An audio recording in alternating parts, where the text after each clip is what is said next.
capítulo de número 1. Nós faremos menção apenas do versículo de número 8. Livro de Daniel, capítulo de número 1. Quando você encontrar o capítulo 1, localize aí também o versículo de número 8. A todos que encontraram, podem confirmar comigo, dizendo amém? Amém.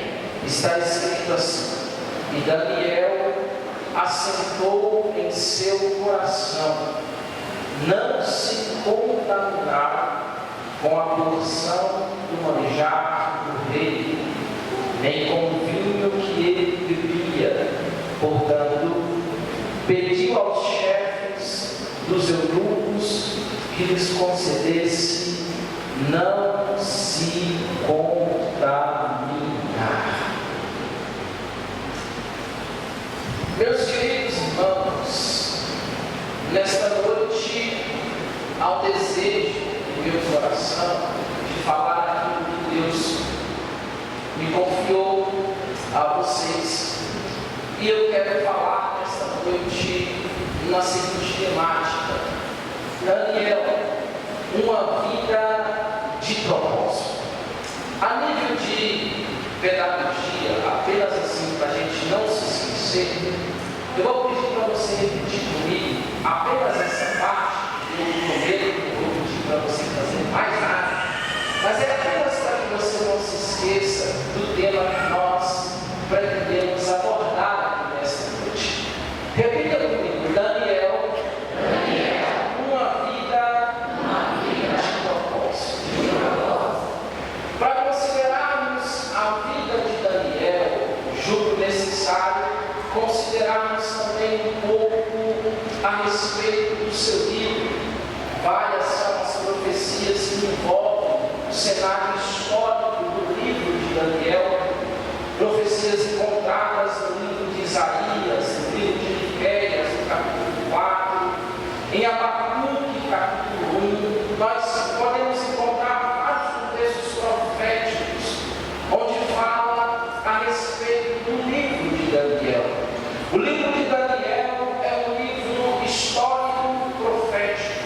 O pastor Hernandes Dias Lopes, ao comentar este livro, ele diz que este livro olha para o passado, interpreta o presente e descobre o futuro. Ele diz ainda que nada escapa do controle de Deus.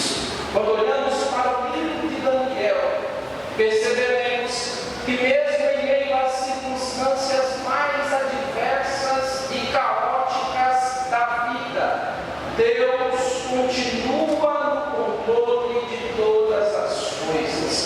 Ainda a respeito de algumas informações com relação ao livro de Daniel, não dá para desconsiderar o que acontece de mais notório neste livro durante toda a sua trajetória. E o que é que acontece?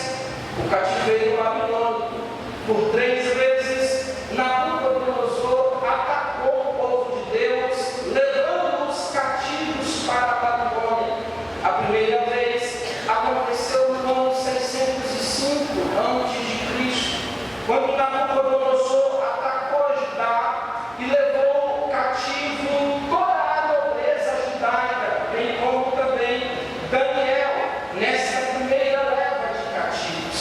A segunda vez aconteceu no ano 597 a.C., quando Nabucodonosor novamente ataca Judá, e dessa vez ele leva cativo cerca de 10.000 habitantes daquele povo.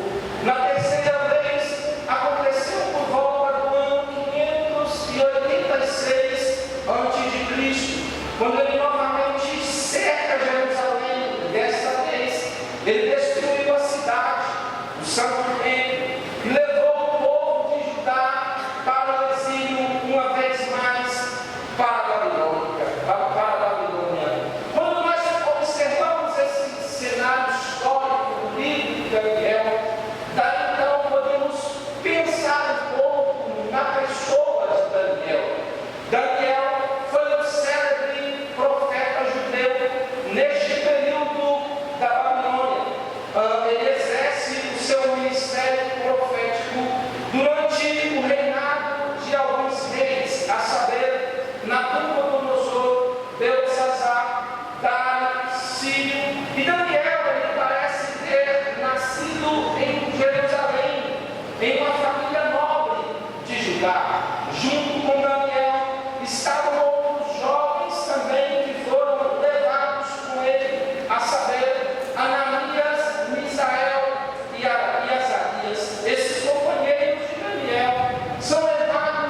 Mas é nesse cenário que Daniel é levado cativo para a Babilônia. E mesmo jovem, ele nos mostra que é possível viver na vida de propósito com Deus em meio às circunstâncias adversas dessa vida. O cenário que nós citamos aqui é importante ainda para compreendermos o propósito de Nabucodonosor, quando ele leva cativo os melhores de Jerusalém, os melhores do povo de Deus, para a Babilônia.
Um judeu com 13 anos de idade, ele passa por essa cerimônia. O que é o significado dessa cerimônia?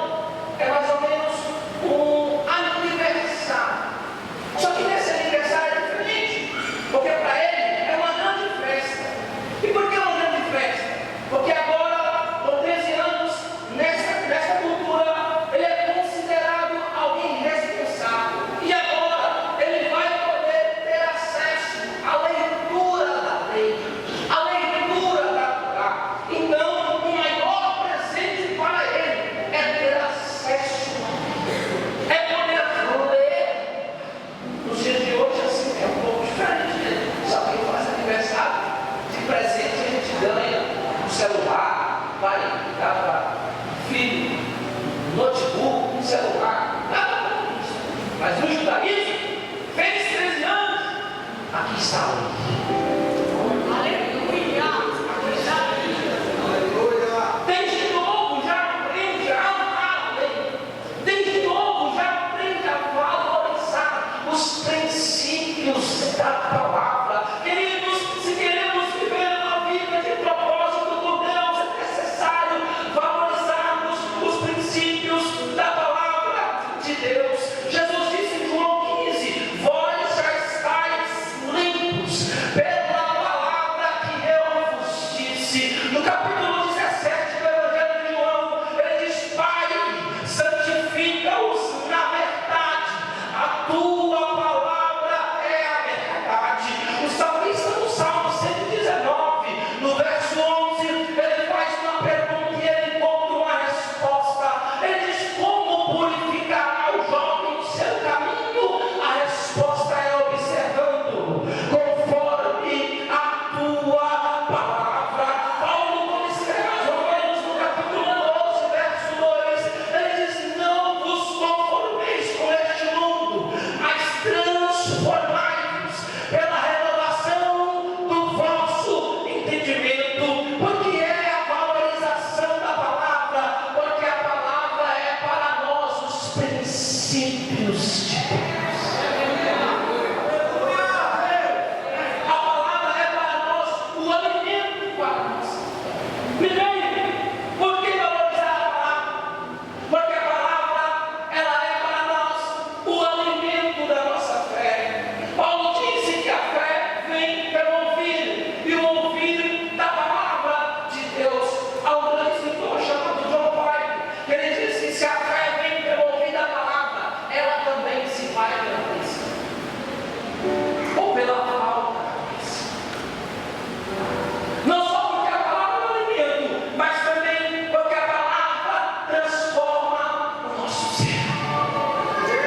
Não só porque a palavra transforma o nosso ser, mas porque um dia Jesus estava em um sermão muito duro. No capítulo 6 do Evangelho de João, ele estava pregando um sermão muito duro. E naquele sermão que ele estava pregando, a multidão estava ouvindo, vários discípulos estavam ouvindo, e ali também os 12. Jesus termina aquele sermão duro, pastor. Daqui a pouco as pessoas, antes dele terminar, começam a ir embora, começam a sair. Não estavam conseguindo ouvir a palavra, não estavam conseguindo prestar atenção na palavra. Daqui a pouco Jesus olha para os 12 e diz assim: vocês não querem ir embora? E vocês não querem me abandonar? Aí Pedro, que era mais ousado, Pedrão, olha para Jesus, e os louvores falam para onde? Mas o texto não diz para onde. O texto diz: Pedro olha para Jesus e diz: para quem? Ele manda calar. Para quem iremos nós? Se só tu tens palavra de vida eterna. Ele é a palavra revelada a nós. Eu gosto muito de uma história que o pastor